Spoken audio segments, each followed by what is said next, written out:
Hi ಎಲ್ರಿಗೂ, welcome to my channel.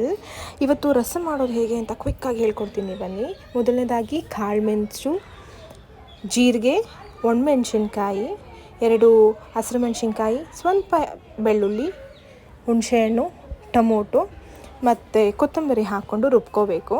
ನಂತರ ಒಂದು ಕಡಾಯಿಗೆ ಆಯಿಲ್ ಹಾಕ್ಕೊಳ್ಳಿ. ಒಂದು 3 4 ಟೇಬಲ್ ಸ್ಪೂನ್ ಆಗೋಷ್ಟು ನಾನು ಹಾಕ್ಕೊಂಡಿದ್ದೀನಿ.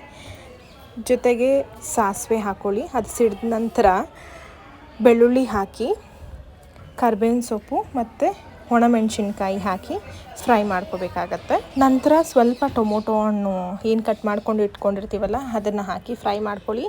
ರುಚಿಗೆ ತಕ್ಕಷ್ಟು ಉಪ್ಪು, ಜೊತೆಗೆ ನಾವು ಅರಶಿನ ಕೂಡ ಹಾಕ್ಕೊಬೇಕಾಗತ್ತೆ. ಅದಾದ ನಂತರ ಸ್ವಲ್ಪ ಹಿಂಗು, ಬೇಕಾದವರು ಹಾಕೋಬೋದು, ಬೇಡ ಅನ್ನೋರು ಸ್ಕಿಪ್ ಮಾಡ್ಕೋಬೋದು. ನಂತರ ನಾವೇನು ರುಬ್ಬಿಟ್ಕೊಂಡಿರ್ತೀವಲ್ಲ ಆ ಮಿಶ್ರಣನ ಅದಕ್ಕೆ ಮಿಕ್ಸ್ ಮಾಡಿ ಸ್ವಲ್ಪ ಹಸಿ ವಾಸನೆ ಹೋಗೋವರೆಗೂ ಚೂರು ಬೇಯಿಸ್ಕೊಂಡು, ಅದಾದ ನಂತರ ನೀರು ಹಾಕ್ಕೋಬೇಕು. ಅದ್ರ ಮೇಲೆ ಕೊತ್ತಂಬರಿ ಸೊಪ್ಪನ್ನ ಉದುರಿಸ್ಕೊಂಡು ಒಂದು ಕುದಿ ಬಂದಿದ್ದ ತಕ್ಷಣ ಆಫ್ ಮಾಡಬೇಕು, ಕುದಿಸ್ಕೋಬಾರ್ದು. ಸೊ ಫೈನಲ್ ಆಗಿ ಟೇಸ್ಟಿಯಾಗಿ ಕ್ವಿಕ್ಕಾಗಿ ರೆಡಿಯಾಗಿರುವಂತಹ ರಸಮ್ ರೆಡಿಯಾಗಿದೆ. ಸೂಪರಾಗಿರುತ್ತೆ. ಸೊ ನೀವು ಒಂದ್ಸಲ ಟ್ರೈ ಮಾಡಿ, ಹೇಗಿತ್ತು ಅಂತ ಕಮೆಂಟ್ ಮಾಡಿ. ನನ್ನ ಯೂಟ್ಯೂಬ್ ಚಾನಲ್ನ ಇನ್ನೂ ಯಾರೂ ಸಬ್ಸ್ಕ್ರೈಬ್ ಮಾಡ್ಕೊಂಡಿಲ್ಲ, ಬೇಗ ಬೇಗ ಸಬ್ಸ್ಕ್ರೈಬ್ ಮಾಡ್ಕೊಳ್ಳಿ. ಬೆಲ್ ಐಕಾನ್ನ ಕ್ಲಿಕ್ ಮಾಡಿ. Thank you.